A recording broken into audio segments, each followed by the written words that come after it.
చెప్పేది ఒకటి చేసేది ఒకటి, ఏది కూడా చేసే పాపం పోదు.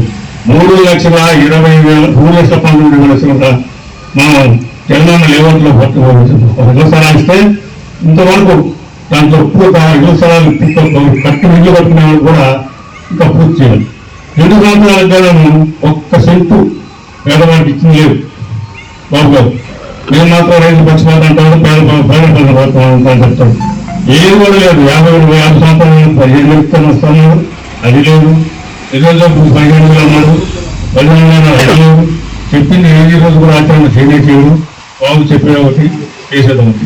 ఒక చిన్న ఉదాహరణ, రామారావు చనిపోయిన తర్వాత మహారాష్ట్ర కాడి నుంచి రామారావు గారికి మన భారతరత్న ఇవ్వాలని మాత్రం చెప్తానే ఉంటాం. మహారాజు తీర్మానం చేసి పంపిస్తుంటాడు.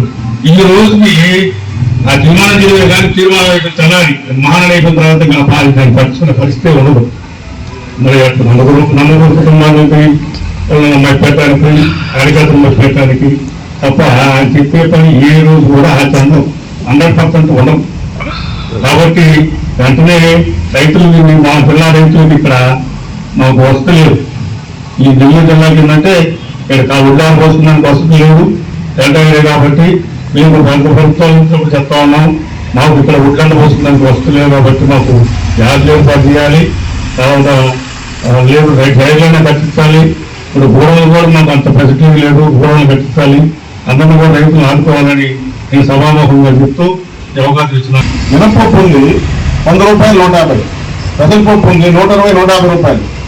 కేవలం ఈ పెట్రోల్ డీజిల్ పెరిగిన వల్ల ఎన్ని రకాలుగా మనుషులు అన్యాయం అయిపోతున్నారంటే అది ప్రభుత్వం, కూటమి ప్రభుత్వం గమనించాలి కదా. తగ్గిస్తా ఉన్నారు, తగ్గిస్తుంది. గ్యాస్ మామూలుగా హోటల్స్కి ఇచ్చే మామూలు డొమెస్టిక్ గ్యాస్ కాకుండా కమర్షియల్ గ్యాస్ పెరిగిన దానివల్ల 10 రూపాయలకి ఇచ్చే 2 ఇడ్లీలు, 20 రూపాయలకి ఇచ్చే 2 ఇడ్లీలు, 30 రూపాయలకి 2 ఇడ్లీలు ఇస్తున్నారు. ఎక్కడ తినాలి పేదల పాపం? బళ్ళ మీద వాళ్ళు ఎలా అమ్ముకొని ఎలా బతకాలి? బళ్ళ మీద ఇచ్చేసారు ఆల్మోస్ట్ అని. పాత రోజులకు వచ్చేసాడు. కట్టెలు ఎక్కడెక్కడ ఉన్నాయో కట్టెలు ఏరుకొని కట్టెలతో వంటలు చేయాల్సిన పరిస్థితి వచ్చేసాడు. గ్యాస్ పెరిగిన దానివల్ల డొమెస్టిక్ వాళ్ళు అన్యాయం అయిపోయారు, కమర్షియల్ వాళ్ళు అన్యాయం అయిపోయారు. గ్యాస్ని పట్టించుకోవడం లేదు. ఇక మనం దేన్ని కూడా రైతులు పట్టించుకోవడం లేదు. మరి ఎలా మనం ఏం చేస్తున్నాం? ఇప్పుడు మహానాడు జరుగుతూ ఉంది, దాదాపు 500 మంది వేదిక మీద ఉన్నారు. బాబు గారు మాట్లాడుతూ ఉంటే అందరికీ తెలుసు బాబు గారు అబద్ధం చెప్తున్నారని. అందరికీ తెలుసు.